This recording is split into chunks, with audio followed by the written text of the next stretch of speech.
पाकिस्तान के कब्जे वाले कश्मीर में भारतीय सेना के अब तक के सबसे बड़े ऑपरेशन का कोई नाम नहीं है, लेकिन जिस अंदाज में इसे पूरा किया गया उसके लिए इसका नाम ऑपरेशन अचूक सही बैठता है। योजना, अमल और नतीजे सब कुछ ठीक वैसा जैसी रणनीति बनी।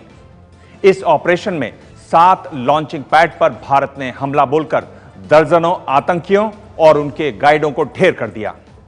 कुल मिलाकर इसके 4 ध्रुव रहे: मोदी, डोभाल, सेना और इसरो जनमन विशेष। ऑपरेशन अचूक एक ऐसा ऑपरेशन जिसकी चर्चा पूरी दुनिया में हो रही है। एलओसी पार घुसकर दुश्मनों को खत्म करने की इस अचूक रणनीति की पूरी कहानी दिलचस्प है।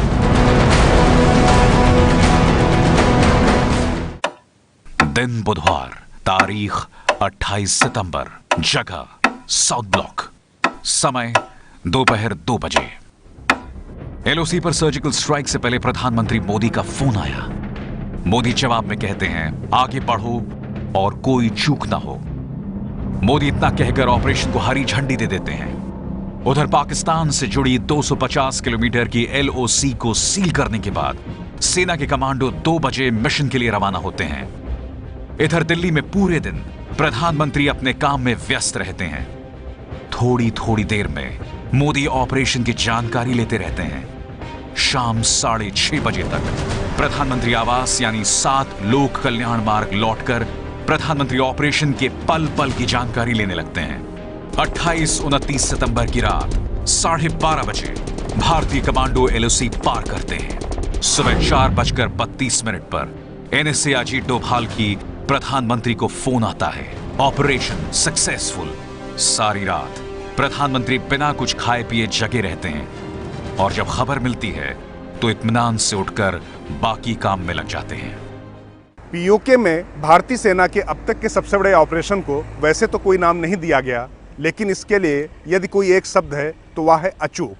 योजना, अमल और नतीजे जैसा भारतीय रणनीतिकारों ने सोचा वैसा ही हमारे जांबाजों ने करके दिखा दिया। यह हकीकत है कि 4 घंटे के ऑपरेशन में 7 लॉन्चिंग पैड और 4 दर्जन से ज्यादा आतंकवादी ढेर कर दिए गए। लेकिन इस ऑपरेशन की 4 धुरी थी: मोदी, अजीत डोभाल, इसरो और सेना।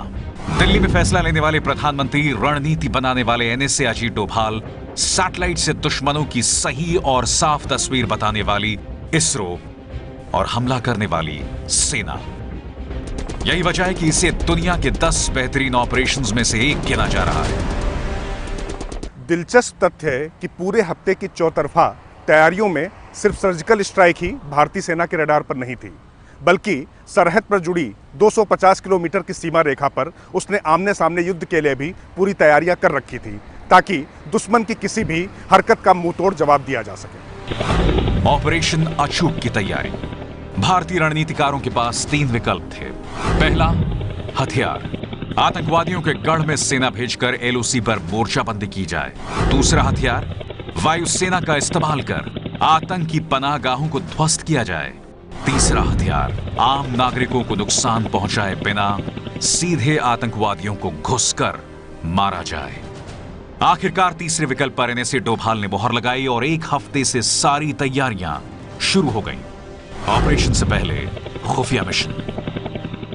ऑपरेशन से पहले भारत ने दुश्मन की ताकत का गंभीरता से आकलन किया। खुफिया सूत्रों से उसे पता चला कि पाकिस्तान भी अभी बड़े युद्ध के लिए तैयार नहीं है। यदि सीधा युद्ध होता है तो उसके पास 7 या 8 दिन से ज़्यादा की युद्ध सामग्री नहीं है। जाहिर है ऐसे में पाकिस्तान के लिए सीधे बड़े युद्ध की तरफ बढ़ना नामुमकिन था। पाकिस्तानी सरकार अब भी ऑपरेशन को लेकर झूठ बोल रही है, लेकिन सरकार कह चुकी है कि अगर पाकिस्तान ने झूठ बोलना बंद नहीं किया तो मजबूरी में ऑपरेशन का वीडियो जारी करना पड़ेगा। साफ है कि अचूक हमले के बाद पाकिस्तान को संभलने का कोई मौका मोदी सरकार नहीं देना चाहती। दिल्ली से राजकिशोर की रिपोर्ट।